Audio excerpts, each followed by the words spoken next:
tafi ko? Mu je manaja. Easy sir. Manaja NNPC.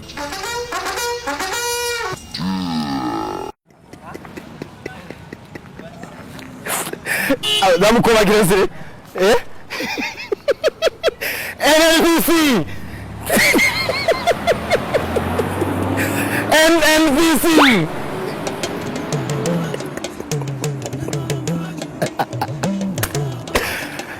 NN Alhaji ta ni ne? NNPC!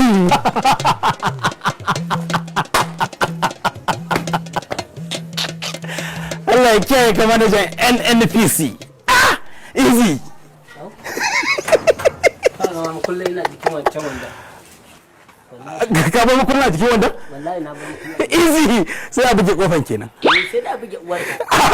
Wallahi. Me uwa ta taimaka kuma? To ai da man na jin hawinta tunda ta haifi rabu.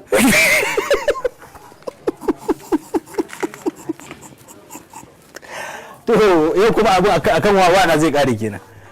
Saboda an kama shi ko? Eh. Ai ba shi ya fara yin abin kunya ba. To amma ba abin kunya da ya fi cikin azumi. A cikin azumi watan ibadar Allah. A kama kana bidala. Sarki, ai na dauka da wannan da mai kayan nan yazo wallahi zaka mai hukun duka.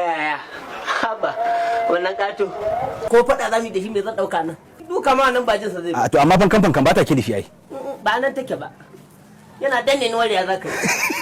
Haba wallahi ba zan gudu ba. Haba yanzu kaga abin da za a yi ko aikin nan. Amma ya kunya tani wallahi. Yanzu amma za mu kowa bin yarinyan nan saboda ba za ta ba ta gane ba. Yaushe. Kawai ka ce ni an mun transfer. Transfer ka koma ina? Na koma ina ku kai. Ni na ga ne ma kake kamar da ni wannan mahaukaci. Za ka mai da ni mahaukaci ka kusa na gaba kana min da. Wani ai wulakanci ne. Ya hakuri bari in je in duba muku. Allah na bude daki nan wallahi in baka bar gidan nan ba kafiri ne. Ba ku kai kaga kowa ma ya kama gaban sa kawai mu rabu. Wallahi mu rabu kawai ba ni ba kai.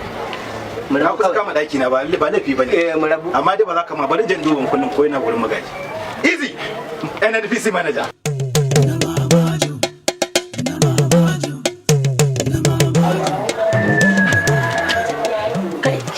Faji kunya wallahi mun ji kunya an yi biyu raba an kama hida mace ni kuma an cire min kaya la ga wasu amma fa ni da sauki tunda ba da yarinya aka kama ni